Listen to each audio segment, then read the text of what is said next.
Yeah, Dennis Cometti, the passing of the great Dennis Cometti, a huge part of sporting life. He's a soundtrack of our youth, maybe, of our growing through footy and also swimming, some of those great, amazing events at the Olympic Games. That's right, he was an Olympic caller, yes. In lane Very 8. famous. Well, he began his career as a radio announcer in Perth in 1968 while juggling a playing career with West Perth in the WAFL. We knew he hadn't been well, but when I heard the news yesterday, my thoughts certainly did go to all of you in the newsroom at Channel 7. Such a special man, really unique, really only one of a kind, really. The only comparison I can make, I reckon it was like when cricket lost Richie Benaud.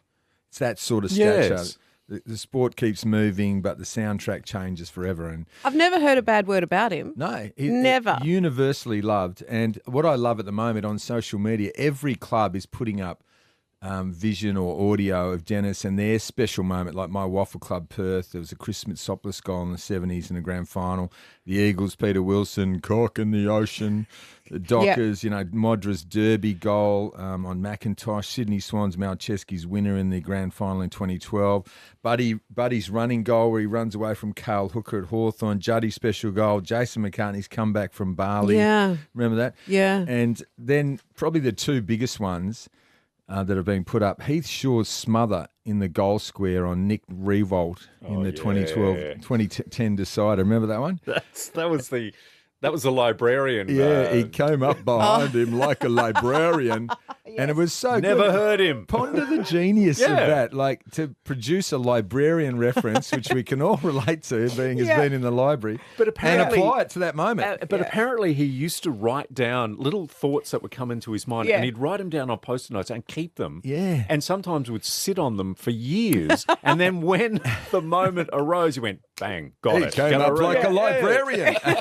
And, it's probably his best, for me, his moment, because he actually was a brilliant caller as well. Yes. And, his pausation and his timing and everything. And in the grand final, when the Bulldogs broke that massive drought in 2016, and Tom Boyd kicks this iconic goal that has set the western suburbs of Melbourne alight. And this is how Dennis said it. Kicks it back towards the wing. In front, Franklin, knocked away by Morris. Naismith sold a teammate into trouble. Quick thinking by Kennedy. And Franklin was run down. Tom Boyd's got it. Tom Boyd goes long. How will it bounce? The stadium holds its breath. It's a goal. And the western suburbs erupt. And he would have been pretty happy because, of course, he was on the Footscray list all those years ago. I mean, I know he never got to play a senior game because of injuries, and he wanted to be a radio DJ, and he had too many media commitments. But of course, he was. He did. He was. He could play footy and he could coach it, and then there was the humour. Of course, we mentioned the librarian, but even our listeners may want to chip in here because there's that. My favourite one was when Tony Liberatore, the Bulldogs great. And he copped a poke in the eye, and Dennis goes, Liberatore went into that last pack optimistically, came out misty optically. I was trying to work out what's he saying. No one else. No one could get else. away with it. Adam Uze, remember the name, YZE, terrific young player, bad Scrabble hand. Kudafiti's more vowels than possessions today, it was the best. What about this one? There was a guy called Darren Gasper, played for Richmond, and Gasper, right? Yeah. And he hit the post, kicked the goal, hit the post, and he goes, Gasper, the unfriendly post. He was so dry with his delivery too. Didn't he do one too when the Carr brothers were playing on separate and they came in and they collided and he said, it's a two-car crash, both with the same rego. And then he got Cuzzy a beauty with Cousins running away from Carr. He's done that before. Mate, he was a genius. That probably didn't go down as well, but...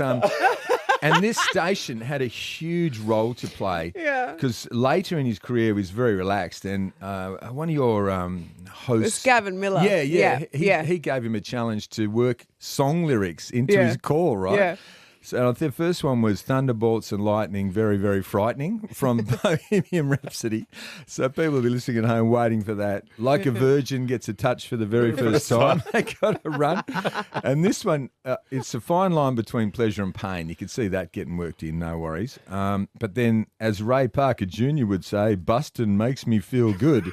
Do you remember that line from Yes, Ghostbusters? Yes. And Lise, you had an experience too. you did. You challenged him. I had the great fortune of, the other joint that we've all worked at, working with him there. And when Chris Judd left, he was coming back to play for the first time in front of a Perth crowd. And Dennis was saying there's a lot of speculation the crowd's going to boo. And he said, what shall I say? And I said, when Judd gets the ball, I said, say to boo or not to boo? That is the question. And so, of course, I watched that night and he said it. Dennis said my line and I was so excited.